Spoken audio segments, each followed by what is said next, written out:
વસાવી હોય તો વસાવજો અને અહીંથી પણ જે મિત્રો છે વીઆઈપીઓ એના માટે અહીંયા પણ અમે 25 કેસેટ રાખી છે. અમારા જયંતિભાઈ અહીંથી પણ પ્રોગ્રામ પૂરો થશે પછી જેમને જોતી હશે એને આપશે. બે વાત ખૂબ ધ્યાનથી સાંભળજો દોસ્તો મારી. તીરથ તારા કામ નહીં આવે થયા મારા ફળ એનું અહીં ભોગવશો તમે કોશી શકો પછી જાતા ચરણે ના ચૂલી એ બેનો બેહી જાઓ એ માડી બેહી જાઓ 2 મિનિટ બેહી જાઓ બગાડો માં બેહી જાઓ ન બેહો તો તમારી હાહુ ના બેહી જાઓ 5 મિનિટ માટે બેહી જાઓ બસ જે દેવાનું છે એ તમને લઈને જાઓ બસ ધન્યવાદ. દીકરાના બાપને કીધું બાપા 21 લાખ રૂપિયા આપો. કેમ? લંડન ભણવાને માટે જવું છે બેટા. શું કરીશ? ક્યાંથી કાઢો? કે બાપા ખેતર વેચી નાખો. બાપે અડધું ખેતર વેચી નાખ્યું. દીકરો 21 લાખ રૂપિયા લઈને લંડન ભણવાને માટે ગયો. 3 વર્ષ પછી પાછો આવ્યો. એરપોર્ટ ઉપર ઉતરો, ભાષા ભૂલી ગયો. ગુજરાતીને બદલે ઇંગ્લિશ બોલે. તમને બધાને કહું છું ગમે એ દેશમાં જાઓ ને ગમે એટલું દેશની બહાર ગમે એટલું રહ્યો પણ મહેરબાની કરીને તમારી માં છે ને એક એને ન ભૂલતા ને બીજી તમારી માતૃભાષા છે એને ન ભૂલતા. લંડન રહ્યો, સ્વિટરલેન્ડ રહ્યો, કોઈ બી જગ્યાએ રહ્યો પણ તમારા ઘરમાં ગુજરાતી બોલવાનું ચાલુ રાખજો. તમારા છોકરાને ગુજરાતી આવડવું જોઈએ. હું લંડનના એરપોર્ટ ઉપર ઉતરો, મારા સાહેબ હું ભણેલો છું, હું M.Com B.Ed સુધી ભણેલો છું. ફોર્મ ભરવાનું હતું, ઇંગ્લિશમાં હતું. એરપોર્ટ ઉપર ઉતરો, ન ભર્યું, એમને કોરું ફોર્મ લઈને રખડું. ઓલું પાસપોર્ટ વચ્ચે રાખવાનું હોય ને, નોમિનેશન ફોર્મ શું કહેવાય? જે કહેવાય ન ભર્યું ભાઈડે. ઓલી રૂપાળી બાયું હોય ને મારી પાસે આટા મારે. હેન પ્રોબ્લેમ હા મશા હેન પ્રોબ્લેમ પાંચ India, Gujarat.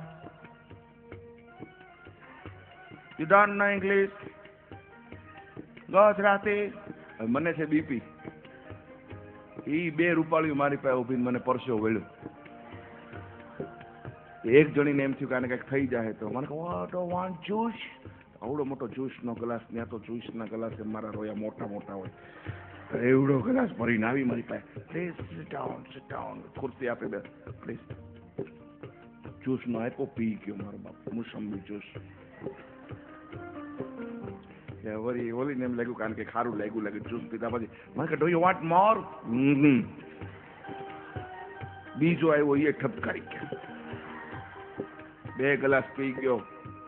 ત્રીજી બાય આવી પરસે ઓલો પેપર. અહીંયાના લોકો છે ને આમ બહુ સારા છે. એ તમને કહી દઉં, આપણે ઇન્ડિયા જેવા નહીં. અમુક રીતે એ લોકો ગોરા બહુ સારા છે. તમારું ધ્યાન બહુ રાખે, ફિલિંગ વાળા, લાગણી વાળા હોય. તમને કાંઈ થાય તો એ લોકોને ફીલ થાય કે અમારા મહેમાન છે, આને અહીંયા કાંઈ ન થઈ જવું જોઈએ. ગમે એ રીતે ધ્યાન રાખતો. પણ આમ ઓલો પેપરને એમ કીધું મારું પરસે ઓલું છે એક જણી. હું તો બેસી ગયો ભાઈ. 3 જણીઓ મારી બાજુમાં ઉભેલી મારા બાપ. એમાં કોઈ ભાઈને બોલાવી અંદરથી ગુજરાતી ને ઇંગ્લિશ 2 જાણતા હતા. મારી પાસે બેઠા બધું મને પૂછી લખ્યું. ઇન્ટરપ્રિટર હતા, એને પૂરું ભર્યું. પણ એ પ્લેન ગુજરાતીઓ બધા આવ્યા હતા. આપણે અમદાવાદથી પ્લેન ઉપડેલું ભાઈ, ગુજરાતનું પ્લેન, અને બધાએ ગુજરાતીઓ હતા. એરપોર્ટમાં ઉભા એક જ ચીજ જુએ, મારી સામું જુએ વારે. 3 બાઈઓ મારી પાસે ઉભેલીને વારે હસતી હતી. હું એની સામે હસતો હતો. દેખાય આવી બધાને કે આહા અશ્વિનભાઈ જોશી મા બાપને ભૂલશો નહીં વાળા. આ નસીબદાર કેવો છે. આનું ઇન્ડિયામાં માન છે એના કરતાં 3 ગણું માન તો લંડનના એરપોર્ટ ઉપર છે. જો તો ખરા ધોળિયું બાયુને આ સરકારે તૈયાર રાખી છે. આમ તો જુઓ કેટલી સેવા કરે છે અશ્વિનભાઈની. મનમાં કીધું મારા બાપ, મારી માં ગુજરાતી ભાષાને મેં ન છોડીને એનું મને માન મળ્યું છે. જે પોતાની માને આલગી કરી દે ને એને માન ન મળે, માને પકડી રાખે એને માન મળે. મારા બાપ બોલતા નહીં જાવ તો હવે પરદેશ તો સેવા કરશે ઓલી, પણ બાજુમાં તમારી ઘરવાળી હોય તો ધ્યાન રાખજો પાછું, નહીતર ઘરે પાછી સેવા કરશે તમારી. ટૂંકમાં એ એરપોર્ટ જલ્દી કહું છું, સમય સાથે ચાલુ છે. એરપોર્ટની બહાર નીકળો, ગુજરાતી ભાષા ભૂલી ગયો. આવા ગામમાંથી બધા તેડવા આવ્યા હતા. છગનભાઈ, મગનભાઈ, સોમભાઈ, કોંતીભાઈ. જેવો બહાર નીકળો એટલે કે hi Chhagan uncle, where is my luxurious car. Kanti Chhagan uncle કે છકડો પડ્યો બહાર.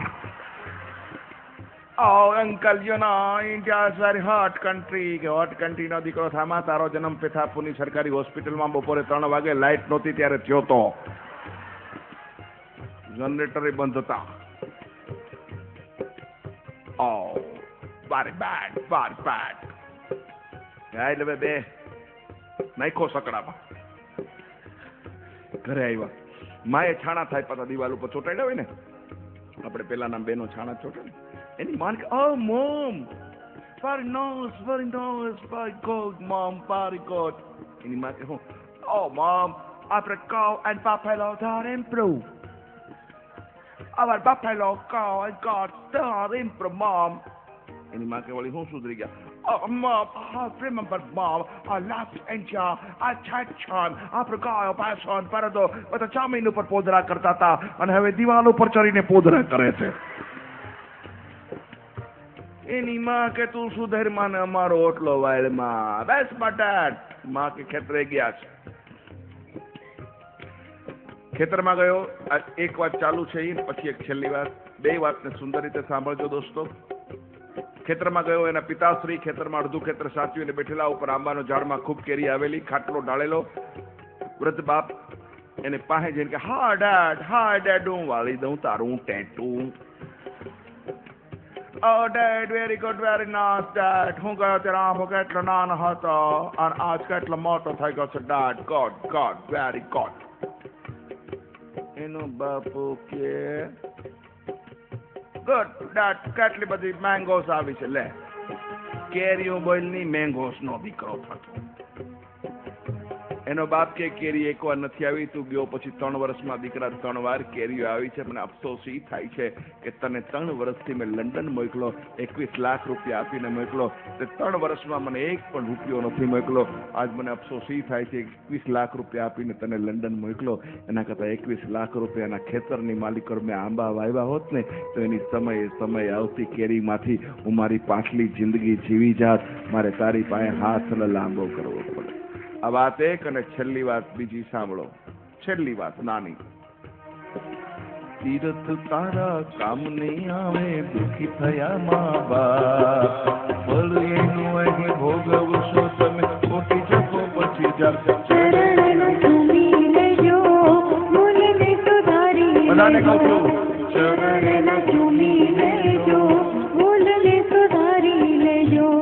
સાંભળજો દોસ્તો, ફક્ત 2 થી 3 મિનિટ આપની. કટુવેન કહેશો નહીં, કોઈ ભવે છૂટશો નહીં. કટુવેન કહેશો નહીં, કોઈ ભવે છૂટશો નહીં. સગડો મળશે જગમાં, બાપ મળશે નહીં. આટલો સહકાર તમારો મળ્યો છે ને એક ક્રાંતિ મારી જિંદગીમાં પહેલી વાર આ ગામની માલિકો સર્જન કરવું છે. આ ચકડે મઢાઈ રહ્યું છે. આ વિદેશમાં પણ લોકો આ કેસેટને જોવાના છે, સીડીને. તમારા ગામની ઇજ્જત વધે એટલા માટે કહું છું. મને 2 મિનિટ એટલા માટે માંગુ છું. પહેલી વાત કરી લઉં. મારા મા ને બાપ ખૂબ સુખીથી જિંદગી જીવવાના મને આશીર્વાદ દઈ ગયા છે. એનું આ પરિણામ દીકરો એટલો સુખી છે એ મારા મા બાપના આશીર્વાદ છે. દોસ્તો, છેલ્લી વાત એ છે કે એકવાર માથું ઓળતો હતો, ઝીણા દાંતીએ માથું ઓળતો હતો, માથાની માલિકો ગૂંચ પડી, મોટો દાંતીઓ લઈને માથું ઓળ્યું, માથું ઓળાઈ ગયું. એ વખતે મને વિચાર આવ્યો, એ તમને બધાને આપું છું ને આશીર્વાદ ચાહું છું. એ વખતે વિચાર આવ્યો કે ઝીણા દાંતિયા માથાની ગૂંચને ઉકેલી શકતા નથી. માથાની ગૂંચને ખોલવા માટે મોટા દાંતિયાની જરૂર પડે છે. એમ જ્યારે ઘરમાં ગૂંચ પડે છે ત્યારે ઝીણા દાંતિયા રૂપી યુવાન દીકરા કે વહુઓ એ ગૂંચને ખોલી શકતા નથી. પણ એ ઘરની ગૂંચને ખોલવા માટે તો ઘરની માલિકો મોટા દાંતિયા રૂપી ઘરની માલિકો વૃદ્ધ મા અને બાપની જરૂર પડે છે. સાંભળજો.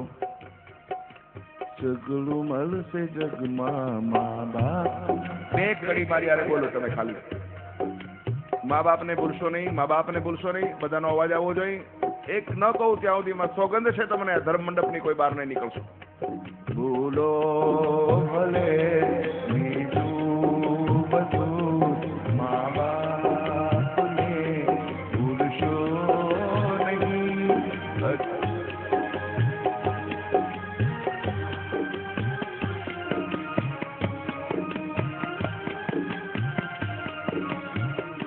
મા બાપને ભૂલશો નહીં, મા બાપને ભૂલતા સગલો